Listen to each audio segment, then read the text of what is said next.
Então, queridas irmãs, queridos irmãos, que a paz de Jesus nos abençoe nesse momento. Então vamos iniciar o nosso trabalhinho, né? A questão da violência, buscando assim refletir quais são essas causas da violência. A ideia é essa, a gente tentar entender o que impulsiona a criatura a esse processo da violência. Então, assim, iniciando o nosso pensamento, à medida que a gente vai refletindo e vai percebendo quais são essas raízes, quais são essas causas da violência, porque a gente precisa identificar a enfermidade, né? O médico ele precisa identificar a enfermidade para fazer o receituário, receitar um remédio que seja eficaz àquela doença, né? Então a gente precisa também refletir sobre essas causas. A gente não pode ficar tipo marionete, né, no meio social, sendo conduzido por forças que nós desconhecemos. Então a gente precisa identificar quais são essas causas da violência. E nesse trabalho, nessa investigação, nessa meditação, na medida que a gente vai percebendo, identificando em nós essas raízes, essas causas, e a gente parte para o passo seguinte, que é a busca de transmutação desses elementos, né, dessa força primitiva, nós vamos realizando um trabalho interior. Nós vamos realizando com esforço, né, com desejo de transformarmos a nossa condição íntima. E é interessante que nesse processo de transformação em que nós decidimos mudar, nós vamos também estimulando as pessoas que estão à nossa volta. Não é assim que funciona? Nem tudo funciona assim. Quando a gente coloca a nossa atenção, a nossa vontade num determinado sentido e fazemos todo um esforço naquele sentido, a gente vai realizando um trabalho interno, mas ao mesmo tempo nós entramos num processo que a gente pode chamar de contágio do bem, que vai fazendo com que essa luzinha tênue que se acende em nosso coração estimule as luzinhas, né, que estão adormecidas nos corações dos nossos semelhantes, dos nossos irmãos, e isso vai se alastrando numa rede enorme, imensa, numa corrente de amor, né, e a gente então passa a ser também instrumento da espiritualidade maior que está realizando esse grande trabalho de transformação da humanidade. Então essa reflexão inicial é importante, né, da gente perceber isso, que nós podemos nos transformarmos internamente, e essa transformação no exemplo, que é a maior força que existe, né, vai auxiliar também as pessoas que estão à nossa volta. Então vamos começar com a nossa reflexão pensando, né, que raízes são essas, que forças são essas, que levam o indivíduo a aprisionar um semelhante, privando de todos os aspectos mínimos necessários da existência da vida, em favor de si mesmo, em detrimento daquela criatura. De todas as formas de aprisionamento que a gente possa imaginar, né?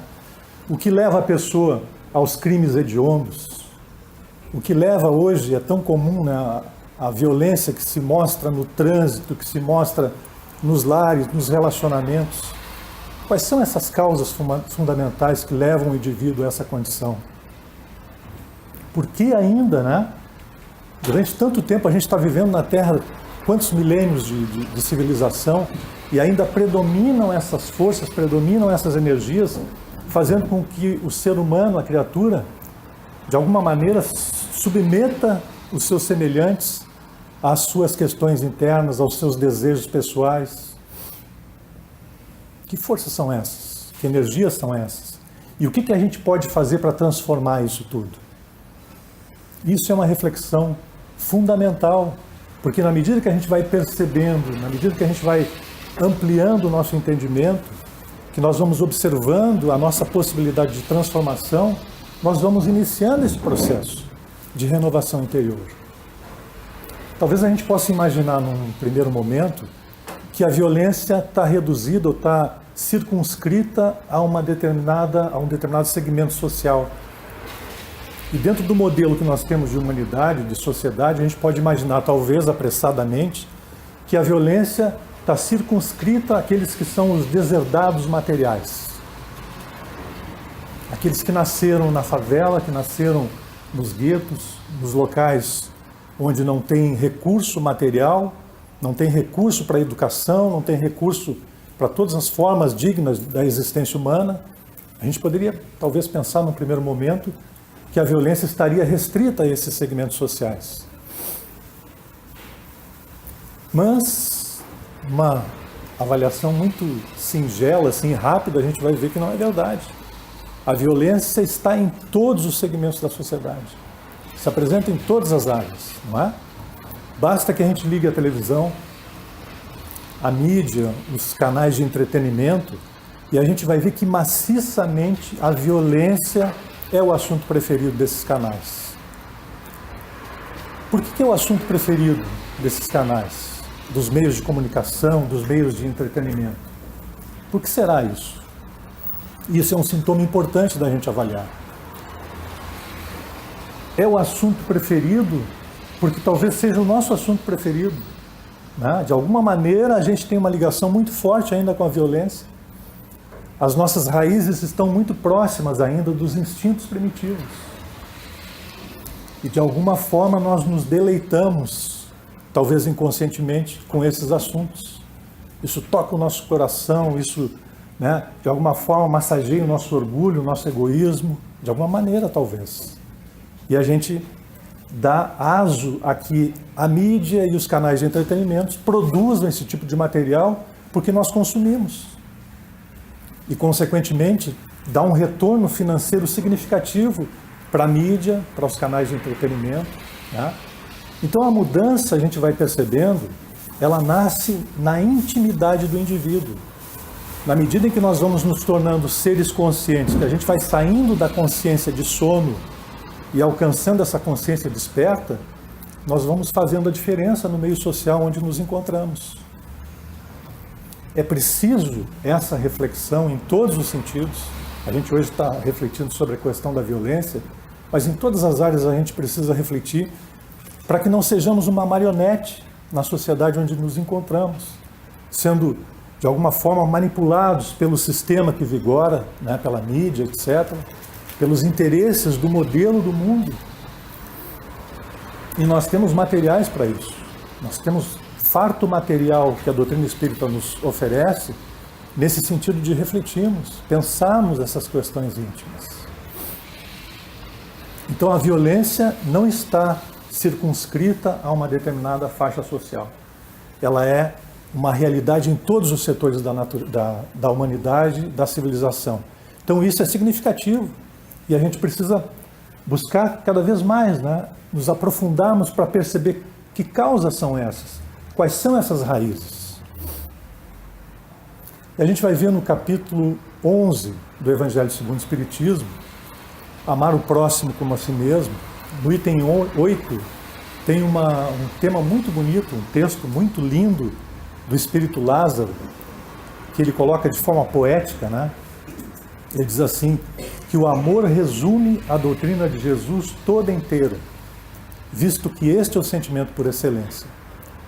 E os sentimentos são os instintos elevados à altura do progresso realizado. Na sua origem, o homem é puro instinto. Por que o homem é puro instinto na sua origem? A doutrina espírita também nos mostra isso, né? Porque, na verdade, como princípio inteligente, quando nós alcançamos a face do nosso planeta na condição de uma mônada, nós iniciamos a nossa trajetória de evolução como ser mais singelo, mais simples, né? Criatura mais singela em termos de organização biológica. Uma célulazinha iniciando o seu processo, né?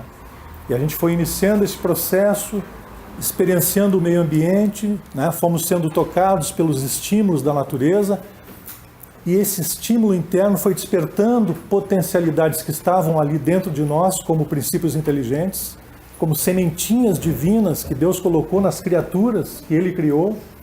E na medida que esses estímulos foram tocando, começamos a desabrochar as nossas potencialidades na formação do organismo, nas suas potencialidades, nas suas capacidades.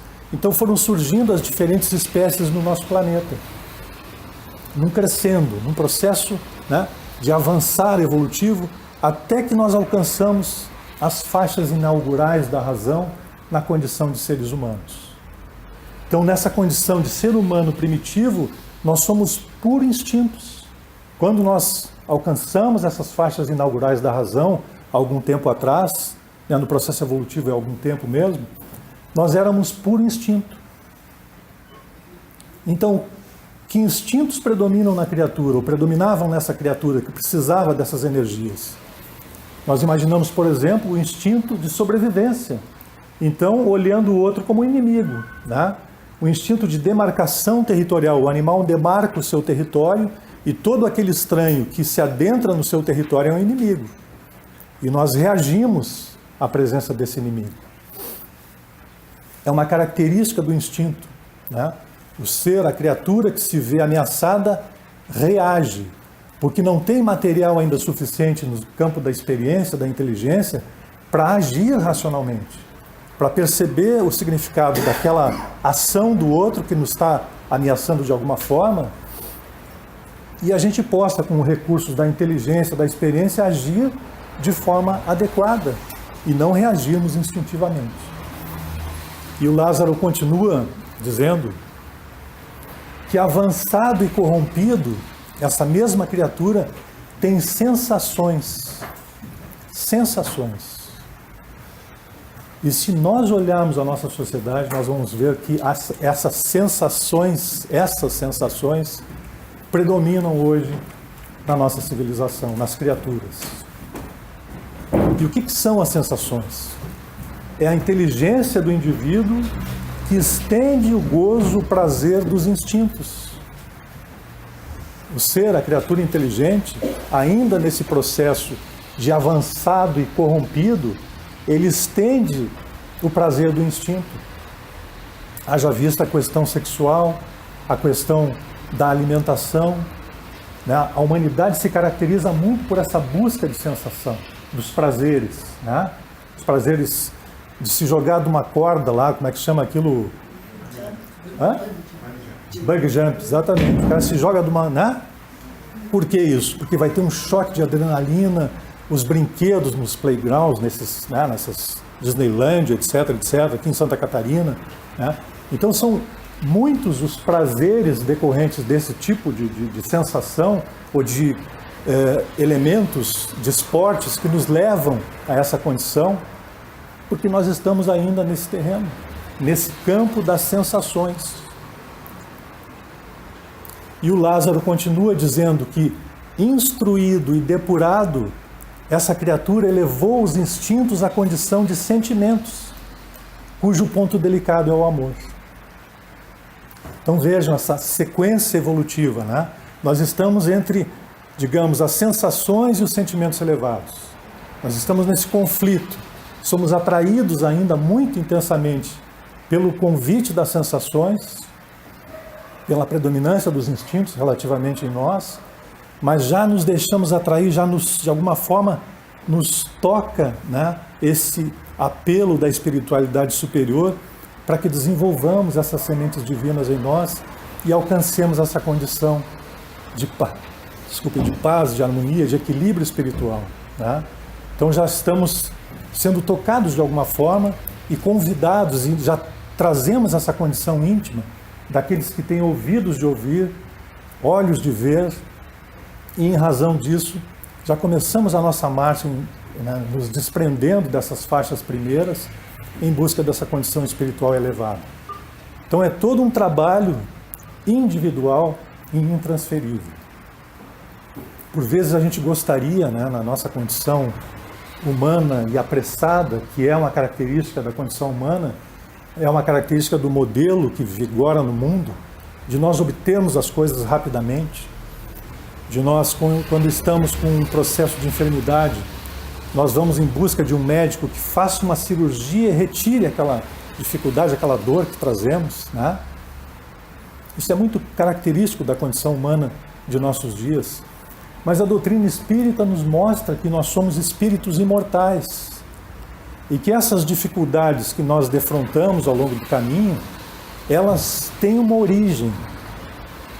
Tem uma origem cada dificuldade que nós defrontamos ao longo do caminho. E por mais que nós desejamos, ou que desejássemos, né, que essa origem estivesse externamente a nós, ela está dentro de nós. Ela é decorrência, qualquer dificuldade que defrontemos, decorrência de nossas escolhas. de nossa atitude, de nosso comportamento, de nossa ação. Então, cada vez mais o ser humano está sendo convidado a essa introspecção, a esse mergulho dentro dele mesmo, para descobrir essas causas. Para que a gente perceba com toda a clareza, para que a gente olhe, para que a gente enxergue de uma forma definitiva, né? E somos sim nós os autores de nosso destino. Somos nós, com as escolhas relativas, em função do nosso grau de consciência, que estamos construindo a nossa paz, a nossa harmonia, a nossa felicidade, a nossa desarmonia, o nosso desequilíbrio, as nossas doenças, as nossas enfermidades da alma e do corpo. Somos nós. E a doutrina espírita nos mostra isso com toda a clareza, com toda a perfeição, né? Não tem como a gente entrar novamente naqueles mecanismos de escamoteamento do ego, como fala a Joana de Ângeles no livro Ser Consciente, nos processos de escamoteamento do ego que a gente utiliza muito, né? Quando algo nos fere de alguma forma, quando alguém na sua atitude, no seu comportamento, nos incomoda, nos chateia, né? Nos derruba às vezes, é porque nós não estamos enxergando a problemática que está em nós, aquela enfermidade da alma que está adormecida em nós, que está mergulhada nas sombras do nosso inconsciente, mas que se projeta com toda a clareza no comportamento do nosso irmão à nossa volta e nos desestabiliza, nos desequilibra. Porque então, nesse padrão evolutivo em que nos encontramos, como a gente não consegue perceber em nós, a vida dá um jeitinho de colocar essas criaturas espelho para que nós nos reflitamos no comportamento delas. E refletidos naquele comportamento, naturalmente, isso vai tocar o que está adormecido em nós, fazendo com que aquela coisa acorde, aquele sentimento, aquela emoção negativa acorde e a gente se irrite profundamente com aquela pessoa. E essa violência que estava acordada em nós, ela se manifeste. Carlos Toledo Rizzini, no livro O Homem e Sua Felicidade, ele coloca uma passagem bem interessante e que tem muito a ver com isso que nós estamos colocando. Ele fala que o homem civilizado de nossos dias, quando se vê ameaçado, o touro paleolítico que está adormecido dentro dele mostra a sua face. É a criatura ainda mergulhada no campo instintivo, né? Somos nós que ainda não acordamos a nossa consciência e nessa condição de marionetes que somos conduzidos pelos mecanismos da civilização, agimos dessa forma inconsciente. Como não trabalhamos ainda essas estruturas internas, elas nos comandam, né? Elas fazem com que nós voltemos à condição do animal primitivo. Daniel Goleman, no livro Inteligência Emocional, também fala que nós temos estruturas cerebrais ainda bastante arcaicas em nosso tronco cerebral, falando das amígdalas corticais, que ocorre um sequestro emocional em algumas circunstâncias, né, por fatos externos, e que nós efetivamente perdemos a consciência, perdemos a razão e passamos a agir tal qual um animal irracional, acionando as glândulas endócrinas com um derrame de hormônios como adrenalina, noradrenalina, né? São liberadas açúcares, reservas de açúcares dos rins, gorduras, o colesterol, ácidos graxos, toda uma energia que são disponibilizadas na corrente sanguínea para a movimentação dos nossos músculos, na formação do ATP, aquele processo todo celular, né? E nós então, com essa disponibilidade de material, nós vamos atacar ou vamos fugir. Se o adversário é maior ou menor que nós, aí a gente decide na hora, né? Isso é um processo também instintivo. Então são mecanismos multimilenares que estão em nós ainda, e como nós decidimos alimentar esse touro paleolítico, com muita frequência ele se apresenta em nossa vida. Como diz a historinha do sábio, né? Nós trazemos duas personalidades internas, simbolicamente falando. Vamos dizer que seja esse touro paleolítico e essa criatura que deseja se expandir em amor, né, em todas as virtudes que nós trazemos latentes em nós, qual que vai se apresentar em nossos dias, em nossa vida? Qual delas vai se manifestar? Aquela que a gente alimenta, aquela que nós estamos alimentando. Quem nós estamos alimentando? A gente busca na academia da vida, porque a gente pode considerar a Terra uma grande academia. A Terra é a academia da vida. Ontem falávamos sobre bem-aventurados os aflitos, e nesse tema, né, os aflitos que estamos na Terra, quem são? Somos todos nós. Todos somos aflitos. Não é verdade?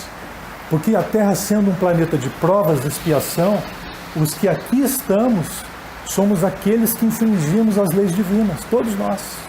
Não há nenhum santo por aqui. Se existir, é uma raridade, a gente não conhece, né? Então somos todos maciçamente criaturas em débito com a lei divina. Estamos em débito com a lei divina.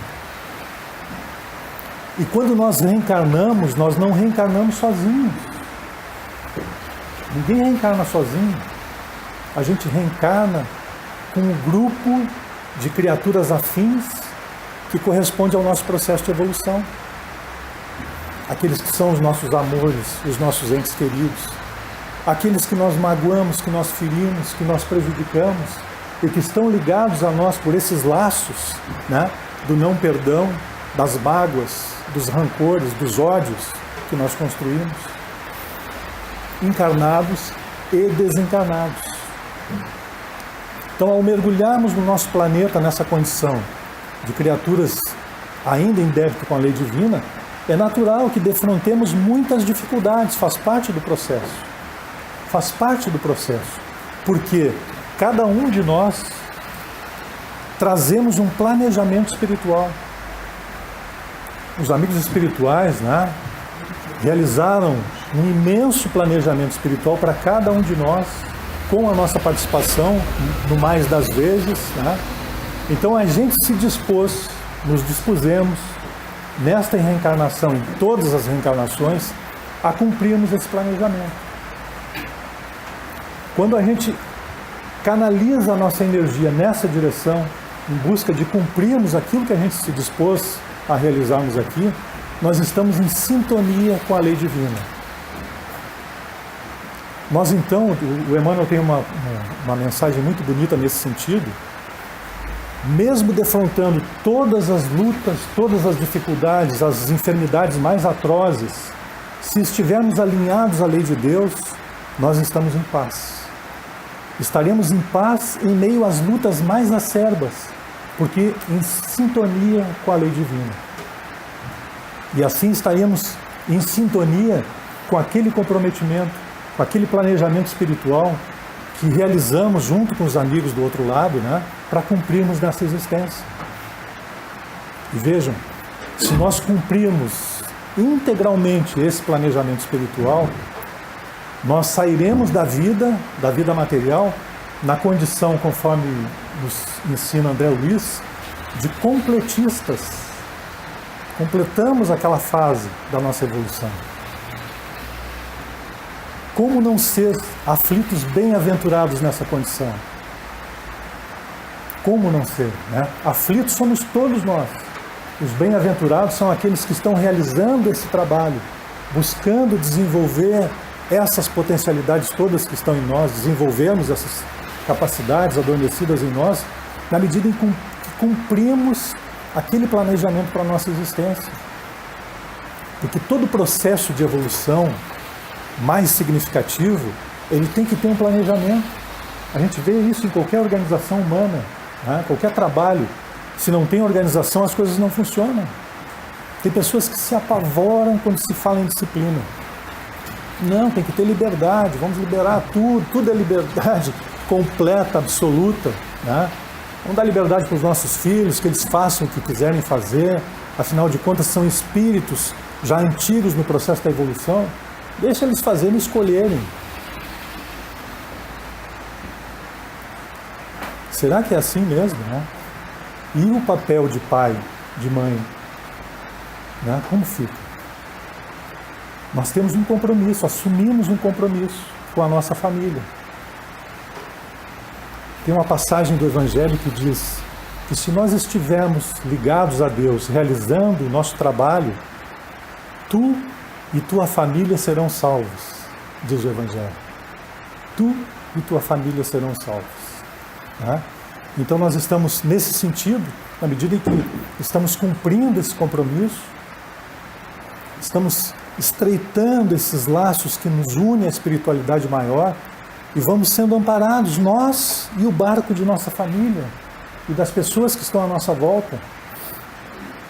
Então é esse mecanismo que nós estamos falando, do contágio do bem, na proporção em que estamos realizando esse trabalho interno, à medida em que estamos nos esforçando para realizarmos aquilo que nós nos comprometemos, a gente vai se descolando, né, no sentido real do termo, se descolando do modelo tão forte do mundo que tantas vezes nos joga para baixo, que faz com que a gente se torne a gente falou no início, uma espécie de marionete que não pensa, que simplesmente siga as energias que predominam no mundo. A gente vai querer ser um Big Brother, né? A gente vai querer ser as coisas que o mundo nos convida e que nos engessa a capacidade de sermos quem somos. Perdemos a nossa identidade porque somos filhos de Deus. Somos únicos, cada um de nós é único. É um universo de expansão, como nos ensina a doutrina espírita. Nós trazemos potencialidades que desconhecemos. Mas na medida em que nos lançamos nesse mecanismo da evolução de forma digna, verdadeira, consciente, nós vamos percebendo o eclodir dessas potencialidades, o desabrochar dessas luzes em nós, que vai nos transformando. Não somos criaturas estanques. Não somos criaturas estanques. A gente não pode imaginar que agora eu atingi o ápice da perfeição, não preciso fazer mais nada. Eu estou no degrau máximo de evolução. Seria algo impressionante, né? Então somos andarilhos da evolução, somos peregrinos desse processo de crescimento. E somente a nós cabe esse trabalho interno, essa tarefa contínua desse vir a ser, que a doutrina espírita nos apresenta com tanta perfeição. Né? Como filhos de Deus, trazemos essa herança divina e na medida em que vamos confrontando as dificuldades à nossa volta, nós vamos despertando essas luzes. Se somos devedores da lei divina, se trazemos um passado cheio de máculas, o presente hoje vai nos apresentar os efeitos desses desequilíbrios do passado. Mas vejam, na medida que a nossa consciência se amplia e nós agora atuamos sob esses efeitos com essa consciência ampla, percebendo que nós precisamos exercitar o perdão com aquele familiar que está sempre nos confrontando, que é uma criatura que não nos compreende de forma nenhuma, que tem uma atitude grosseira conosco o tempo inteiro. Quem sabe seja esse um desafeto de ontem que chega à nossa família com a proposta de transformar o nosso coração. Vejam que a lei é tão perfeita que aquilo que a gente fez de errado em algum momento, agora nós confrontamos nesse momento de hoje com a consciência um pouquinho mais ampla, né? E a gente pode resolver a questão do passado, desfazer os elos negativos do passado, construindo elos de amorosidade, de compaixão e nos transformando. Porque o confronto com a agressividade daquele indivíduo que nós magoamos no passado vai exercitar a nossa tolerância, vai exercitar a nossa vontade de crescimento. Daí se constitui a grande academia da alma, que é a nossa vida aqui no planeta terreno. Por mais difícil que seja a circunstância que estejamos defrontando, se nós sairmos da visão egóica, da visão do personalismo, expandindo essa visão para o campo espiritual, nós vamos perceber que aquela circunstância é uma possibilidade de crescermos. Nós vamos enxergar naquela dificuldade um aparelho, um simbolismo da academia, para exercitarmos a nossa força de vontade, para exercitarmos a nossa tolerância, para exercitarmos a nossa compaixão. As coisas mudam. Nosso enfoque que modificou, que se ampliou, transforma o problema numa imensa possibilidade de crescimento íntimo. Aquela dor aguda, ela vai se esboroando, ela vai se exterminando e se transformando num estímulo positivo para o nosso crescimento. O nosso ânimo, que antes estava abatido, estávamos sendo tocados pela, quem sabe, essa doença terrível, né? Como chama? A depressão. Estávamos sendo conduzidos à depressão em função das dificuldades todas. As dificuldades todas que a nossa visão distorcida plasmava à nossa frente. Mas quando equacionamos esses processos todos, nessa lente maravilhosa do Consolador prometido, a gente vai enxergando estímulos divinos, sublimes, convites maravilhosos para o nosso crescimento espiritual. E as coisas vão se transformando. No livro Dias Gloriosos, a autora Dias Gloriosos é... Alguém auxilia Soninha? Dias Gloriosos, Dias Venturosos, né? Eu não lembro agora a autora, mas vou lembrar na passagem. Tem uma passagem chamada Inimigos Íntimos, que é o capítulo 15. Simão Pedro havia encontrado naquela tarde um velho inimigo que ele não conseguia perdoar, que havia falado mal dele, né, que havia colocado uma série de palavras não verdadeiras que ele teria agido e realizado, né? E ele estava muito magoado. E quando reencontrou naquela tarde aquele inimigo, ressumou no seu coração a mágoa e o ressentimento. E como dizia a lei antiga, que deveria ser oferecido olho por olho e dente por dente, mas ao mesmo tempo, já há algum tempo vivendo ao lado do Cristo, ele tinha material de reflexão para pensar um pouquinho diferente. Ele estava nesse conflito em como agir. E verdadeiramente interessado em instruir-se, em modificar-se, ele aproveitou aquela ocasião em que Jesus, sempre ao cair da noite, ele sentava com os discípulos sob uma árvore frondosa à beira do lago, e era o momento para os diálogos íntimos, né? Aqueles diálogos que eram mais próprios aos discípulos, né? Que eram necessários à comunidade dos discípulos, e foi Simão Pedro, naquela noite, quem iniciou o diálogo. Ele pergunta: Senhor, como vencermos os nossos adversários que nos perturbam e nos prejudicam e que se multiplicam como erva má ao longo do caminho? Jesus olhou para o discípulo aflito, né, e disse para ele: Simão, os verdadeiros inimigos não estão fora da criatura. Em verdade, estão dentro dele, perseguindo e atormentando-o sem termo. Aqueles que estão fora das províncias dos sentimentos podem ser deixados à margem do caminho, porque o mal deles somente atinge aqueles que se lhes sintoniza com os petardos mentais e lhes aceita as ofensas. Vejam que interessante. Aqueles que lhes aceita as ofensas. Se nós não aceitarmos a ofensa, e como é que funciona isso de aceitar ou não aceitar a ofensa? Se a ofensa que nos é dirigida não encontra ressonância em nós, ela perde o sentido de direcionamento. Não é isso? E não nos toca. E nós não reagiremos. Os inimigos, então, estão dentro de nós, residem nas províncias de nossos sentimentos, perseguindo e atormentando-os, ou atormentando-nos sem termo, enquanto nós não trabalharmos esses inimigos. Enquanto eles continuarem com esse ambiente propício à multiplicação dentro das instâncias de nosso coração, de nossos sentimentos. O que nos cabe fazer, então? O trabalho de transformação. E o Simão vai perguntar depois, em seguida: Senhor, quais são esses inimigos? Quais são esses inimigos? O que nos perseguem e nos atormentam sem termo? Quais são eles? São as causas raízes da violência, são as causas raízes de todo mal na criatura na Terra. E Jesus vai dizer, em verdade, Simão, trata-se do egoísmo, do orgulho e da ignorância. O egoísmo, o orgulho e a ignorância.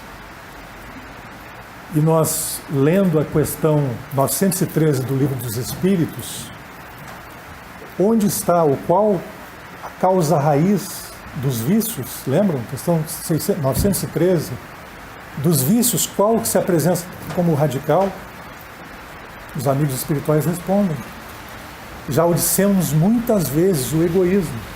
Buscai na intimidade de cada vício, lá no fundo de cada vício encontrareis o egoísmo. Aqueles dentre vós que quiserdes aproximar-se da perfeição moral, que busque toda a sua energia no sentido de extirpar o egoísmo do coração. Porque ele é incompatível com a justiça, o amor e a caridade. Ele neutraliza todas as qualidades positivas da alma, o egoísmo. Então, se nós buscarmos, na nossa existência esse trabalho interno de extirparmos o egoísmo de nosso coração, que é a causa raiz fundamental, nós estaremos também extirpando o orgulho, Isso é um processo de um ideal a ser alcançado. A gente sabe que as coisas não se alcançam de um pulo, de um passo, mas é um trabalho que precisa ter um início. É preciso que nós entendamos essa proposta, percebamos essa proposta como sendo de crescimento íntimo e coloquemos isso na nossa vida como objetivo existencial, a nossa transformação moral. Porque no capítulo 18 da Gênese, no item 18, Kardec vai questionar os amigos espirituais que trata sobre esses tempos que nós estamos vivendo agora, esses tempos que são chegados de transição planetária. Kardec questiona os amigos espirituais no seguinte, questiona não, ele faz uma afirmação. Ele vai dizer o seguinte, que as conquistas intelectuais que nós alcançamos até o presente momento marca uma primeira fase na evolução geral da humanidade. Impotente, porém, ela é para regenerar a humanidade. Porquanto, enquanto predominar o egoísmo, o homem vai utilizar esses recursos, essas capacidades, em proveito pessoal, para alimentar as suas paixões em detrimento da necessidade dos outros. E no item 19 ele vai dizer o seguinte, somente o desenvolvimento moral da criatura humana poderá fazer com que reine na humanidade a paz, a concórdia e a harmonia. Então nós vemos isso, a gente vê isso de uma forma macro, na nossa civilização, nos nossos dias, do Brasil especificamente, a gente está vendo de uma forma expressa, num macro processo, que é a questão política, da corrupção.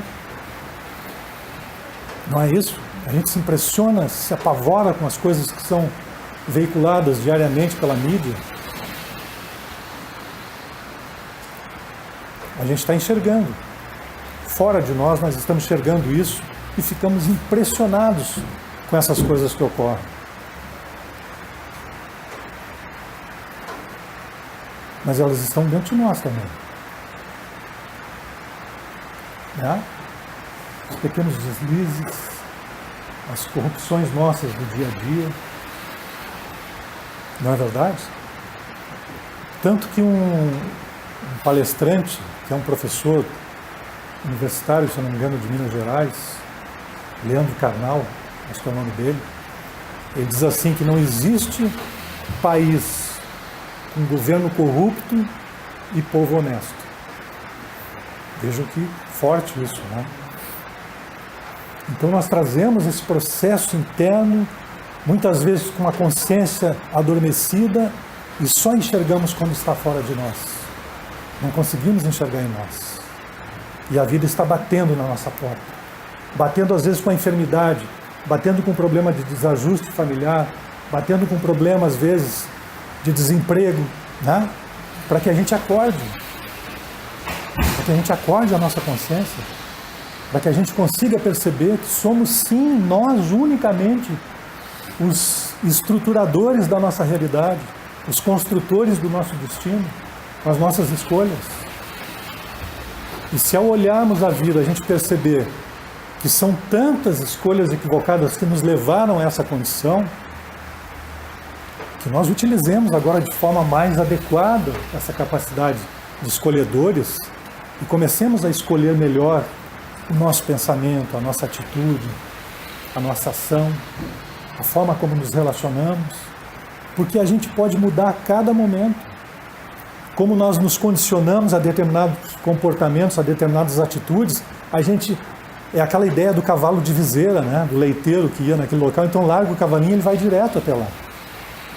Nós às vezes somos meio que cavalos de viseira. A gente segue o mesmo caminho, como o disco arranhado, da época dos vinis aí, né?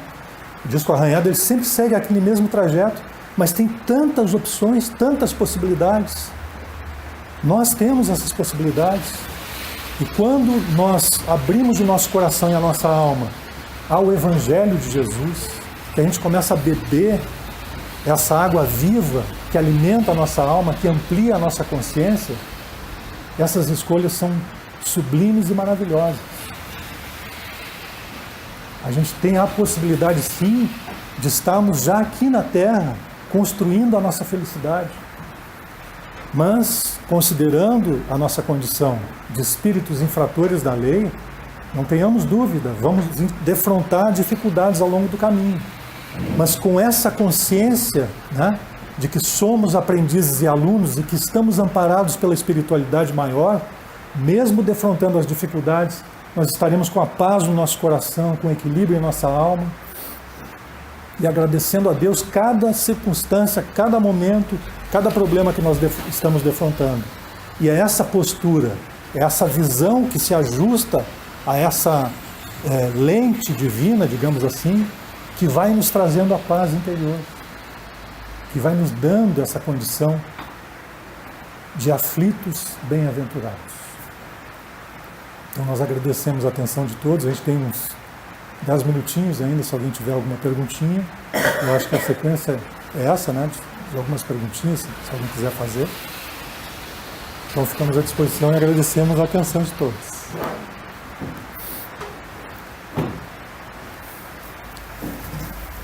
Não há dúvidas, que bom. Então foi bem assimilado. Pode fazer a nossa prece aqui em Faço, claro. A gente queria uma palavrinha. Queria convidar a todos para o nosso próximo encontro da dia 21 de outubro, com a palestrante e colaboradora Letícia Alex. E em nome do DAFA e de todos aqui presentes, nosso muito obrigada, Renato. Obrigado, eu que agradeço. Obrigado. Então tá, então vamos fazer a nossa prece de encerramento.